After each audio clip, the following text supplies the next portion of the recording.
9-nya berarti apa? 1/9. Kita kalikan dengan ya nih ya. Jadi di sini nanti adalah Anda bagi 9. Sama ya di sini nanti ya. Jadi sama dengan 33.800.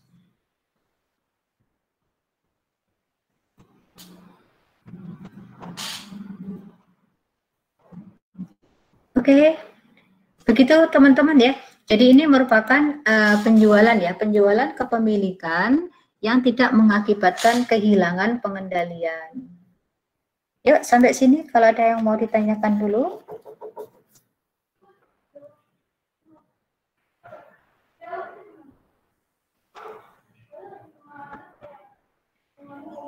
Oke, baik, tidak ada. Oke ya, kalau tidak ada saya lanjut lagi. Yaitu untuk yang B. Yaitu penjualan investasi ya DS yang mengakibatkan kehilangan pengendalian.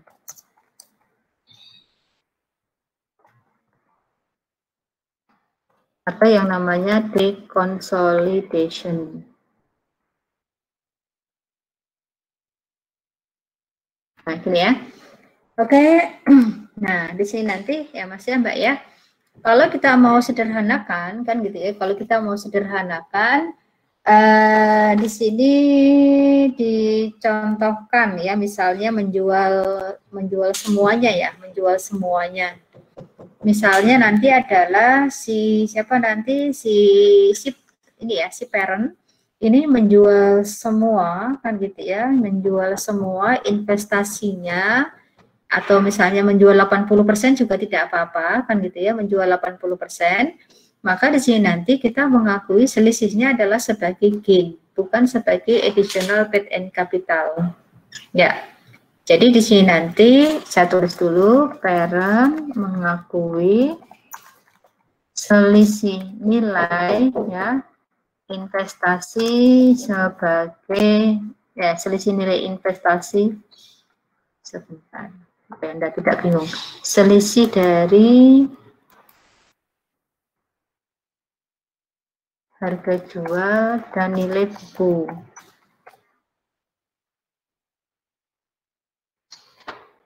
Itu nanti diakui sebagai gain atau sebagai loss.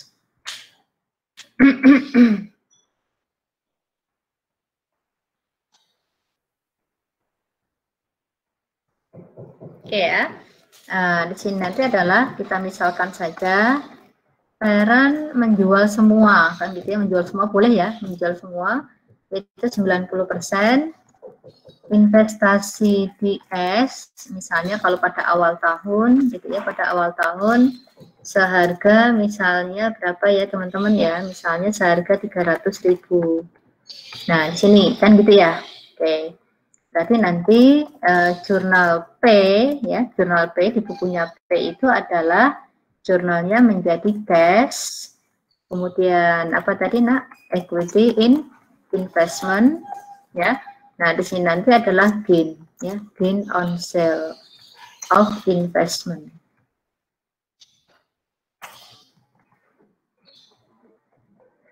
Nah seperti ini ya.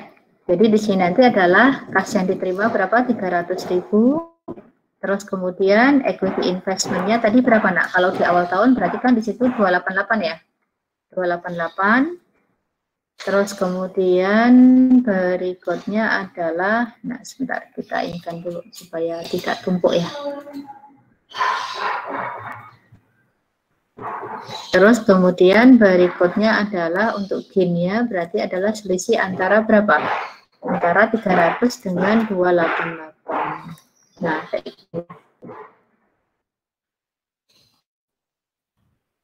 Ya, sebenarnya perhitungannya agak complicated ya untuk yang kedua ini ya. Cuman di sini saya sederhanakan saja biar Anda tidak terlalu apa ya, ngos-ngosan dalam mempelajari perubahan kepemilikan ini. Nah, di sini nanti adalah gain on sale of equipment. Sale of investment. Mohon maaf kan itu ya. Oke. Nah, di sini Mas dan Mbak. Bedanya antara apa? Yang tidak mengakibatkan kehilangan pengendalian dengan yang mengakibatkan kehilangan pengendalian.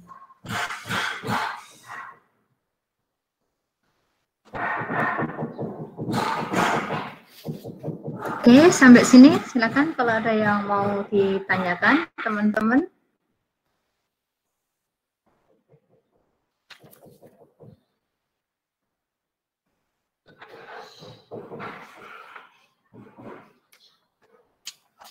Oke, baik. Kalau tidak ada, sementara ini saya stop sharing dulu ya. Saya mau pindah ke bukunya BIMS ya. Tapi sebelum saya pindah ke bukunya BIMS, silakan kalau Anda mau lihat yang di Excel dulu, silakan.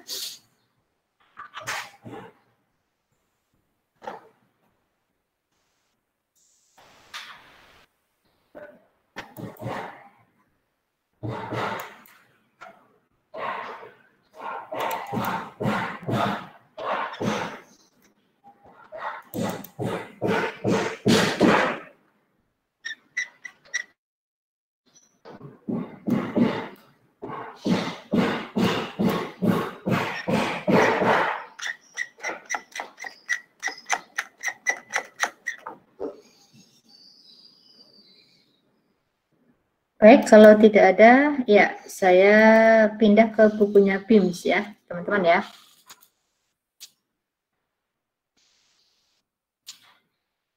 Oke, izin sharing dulu ya, saya sharing untuk buku BIMS, mana bukunya BIMS ya.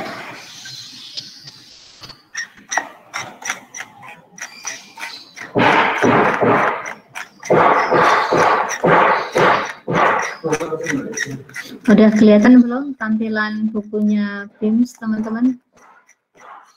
Yang di layar Anda? Oke, terima kasih. Iya.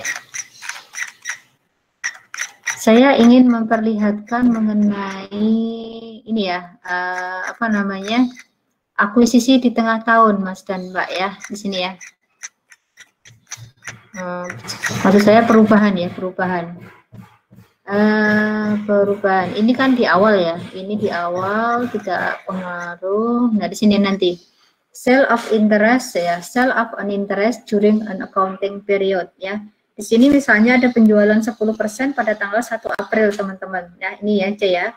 Karena saya tidak mempraktekkan apa namanya, tidak mempraktekkan apa ya ceritanya ya, tidak mempraktekkan kertas kerja, makanya saya tampilkan yang punyanya BIM saja gitu ya. Kita lihat di sini tadi adalah si PAM itu memiliki 90%, kalau dia jual 10% berarti sekarang dia punya berapa? Dia punya 80% ya, dia punya 80% mulai tanggal 1 April. Nah, di sini nanti Mas dan Mbak ya. Oke. Nah, kita lihat di sini nanti adalah ya Mas ya Mbak ya, untuk pengakuan apa ya di sini nanti. Kalau Anda perhatikan di sini nanti adalah investment income yang ada di bukunya P ya. Kalau Anda lihat di sini dia mengakuinya 2 kali Mas dan Mbak. Yaitu kan ini penjualannya 1 April ya Nak ya. Kalau penjualan 1 April berarti nanti adalah ya kita asumsikan parent atau PAM ini menggunakan equity method. Kalau PAM menggunakan equity method berarti PAM ya akan mengakui bagian bagian laba income from itu 2 kali, yaitu dari tanggal 1 April sampai 1 Januari sampai 1 April itu kepemilikan dia masih 90%. Nah, itu yang pertama dulu Mbak Mas ya. Terus kemudian ya untuk yang bagian yang kedua, Anda lihat di sini ada 2 jurnal investment pada income. Ini adalah untuk mengakui yang periode 1 April hingga 31 Desember. Berarti dia menghitung income from S-nya itu 2 kali. Nah, seperti ini Mas dan Mbak. Ya, di sini ya. Ini kalau Anda perhatikan ya, jurnal urut-urutannya adalah dia mengakui investment in Sun pada income from, yaitu di sini nanti adalah merupakan pendapatan 3 bulan pertama, ya 8.100. Terus kemudian terjadi penjualan. Kan gitu ya, penjualan 10% interest seperti ini yang mengakibatkan kepemilikan PAM itu hanya menjadi 80% gitu ya. Nah di sini ketika dia menerima dividen pada tanggal 1 Juli kepemilikan dia tinggal 80%, berarti dividen yang diakui adalah 16.000. Nah seperti itu Mas Mbak. Terus kemudian investment in Sun ini 21.600 asalnya dari mana? Ya, di sini kita lihat untuk laba bersihnya siapa namanya? Laba bersihnya si subsidiary ya. Subsidiary-nya namanya siapa di sini? Subsidiary-nya namanya adalah Sun ya, Sun ya. Subsidiary-nya namanya Sun. Kita lihat di sini tidak kelihatan ya di sini nanti ya. Sebentar, kita cari dulu untuk kertas kerjanya. Nah, di sini Mas dan Mbak ya, ini kertas kerjanya. Kita langsung ke kertas kerjanya saja, Mas dan Mbak ya. Ternyata net income-nya si Sun ya, si Sun ini adalah sebesar 36.000. Nah, di situ. Nah, Anda boleh cek ya, 36.000 nanti Anda kalikan 90%. Nah, 90% itu adalah untuk 3 bulan pertama. Berarti di sini nanti Anda bisa cari 0,9 dikalikan dengan 3/12 dikalikan dengan 36.000. Jadi ada 8.100 ya teman-teman ya. Yang pertama ya, itu bagian yang pertama. Kemudian bagian yang kedua yaitu 80% ya, kalau Anda masih ingat, dikalikan dengan berapa tadi nak? 9/12 ya. 9/12 dikalikan dengan 36.000. Oke ya. Jadi ada 21.600. Berarti angka income from Sun yang 29.700 ini merupakan gabungan dari dua perhitungan.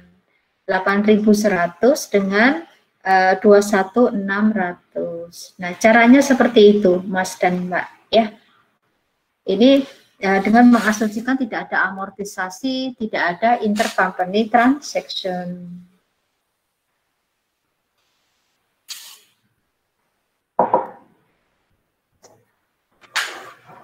Nah, begitu caranya. Terus kemudian berikutnya adalah dividen. Nah, sekarang gini. Dividennya itu Anda lihat kapan dividen ini dibayar. Kan gitu ya. Kalau misalnya dividennya ini tadi di bulan Juli, berarti siapa namanya? Parent itu hanya boleh mengambil yang 80%. Nah, seperti ini, Nak. Ya, 80% ya. Jadi 16.000. Oke, ya. Nah, ini adalah merupakan apa? Ini adalah merupakan kertas kerja konsolidasian,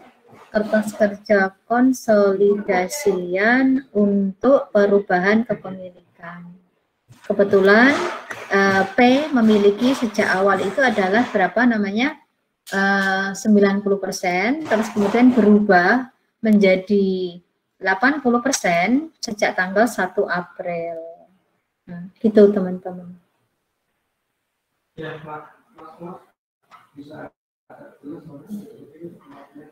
Oke, kalau jurnal-jurnal yang lain tidak berbeda ya. Ya, gitu teman-teman.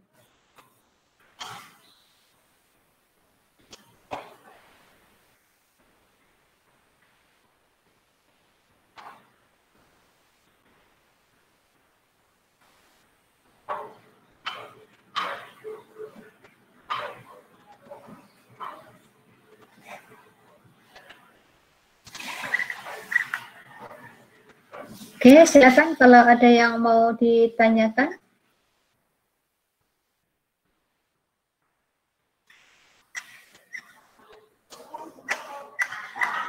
Oke, ya, baik, kalau tidak ada, untuk yang penambahan kepemilikan, ya, penambahan kepemilikan karena pembelian tidak saya ulang ya, karena sudah kita bahas di chapter 2 dulu. Masih ingat nggak dari berapa Mas dan Mbak? Ya, dari apa namanya, dari cost ke equity, kalau Anda masih ingat, perlu yang namanya apa? Perlu yang namanya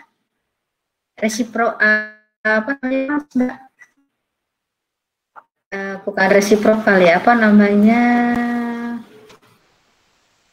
hitungan kembali itu kok saya tiba-tiba jadi blank ya. Ada yang namanya prospektif, dan ada yang namanya retrospektif. Nah, ketemu ya istilahnya ya. Oke. Nah, ini adalah chapter 8 ya, chapter 8 dari bukunya BIMS. Itu teman-teman ya, dari untuk chapter 8 sudah sampai. Ya, silakan kalau ada yang mau ditanyakan, atau saya tanya mudah dulu. Mbak Nana, ada yang mau cakap Mbak Nak? Karena kemarin baru sedikit PR-nya ada, Bu. Oke, tidak apa-apa kalau gitu. Oke ya, baik teman-teman ya, kalau tidak ada yang mau ditanyakan dulu tidak? Karena materi kita sudah selesai, Nak. Ini tadi yang pre-acquisition learning ya, sudah kita bahas.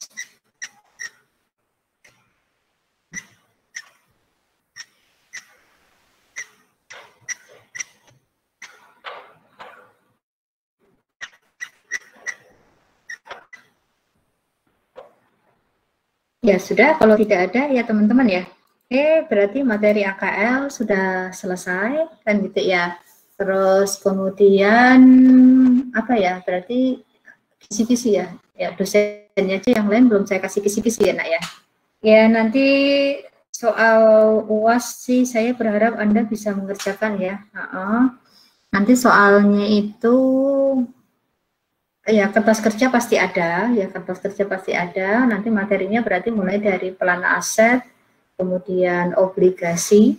Kalau inventory dan amortisasi ngikut ya pasti ya, ngikut dari awal. Terus kemudian nanti perubahan kepemilikan. Jadi hanya ada 3 bab, tapi nanti soalnya kita bikin jadi 4 nomor ya, 4 nomor. Nah, nanti untuk perubahan kepemilikan itu, tadi yang barusan saya terangkan kepada Anda, mohon untuk dipelajari baik-baik, karena nanti untuk perubahan kepemilikan, nanti soalnya itu bisa dibagi menjadi banyak, ya, banyak bagian ya. Banyak bagian itu artinya setiap subbahasan nanti bisa ada 1 soal. Kayak misalnya tadi saham treasury, penerbitan saham subsidiary kan gitu ya. Terus kemudian nanti ada problem untuk plan aset, ada problem untuk obligasi gitu ya, ditambah dengan kertas kerja. Jadi ada 4 bagian itu Mas dan Mbak. Nanti mohon tidak terlambat lagi ya Nak ya, kalau terlambat itu penaltinya lumayan ya. Saya nggak tega kalau penalti itu nilai maksimalnya adalah ya, kalau tidak salah nilai maksimal ya, nilai maksimalnya itu kan 79,99 ya, bukan 100 ya. Tapi kemarin kita ambil kebijakan itu nilai maksimalnya dipotong 10% aja. Nah gitu Mas dan Mbak, lebih baik mana? Ayo kan gitu ya. Nah, ya kita pilih yang agak lunak saja dulu ya untuk Anda-Anda. Jadi nanti minta tolong manajemen waktunya ya, mengerjakan soalnya supaya benar-benar banyak berlaku. Jadwal ujiannya kapan ya Manada ya? Saya nggak tengok jadwal ujian untuk AKL. AKL kayaknya belum ada deh, tapi biasanya kemarin kan minggu pertama kemarin ya? Minggu pertama.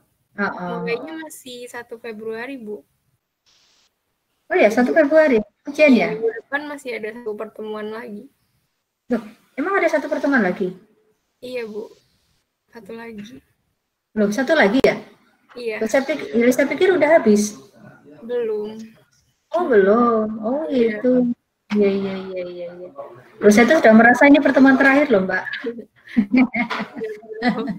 Ya sudah. Oh ya sudah, nggak apa-apa.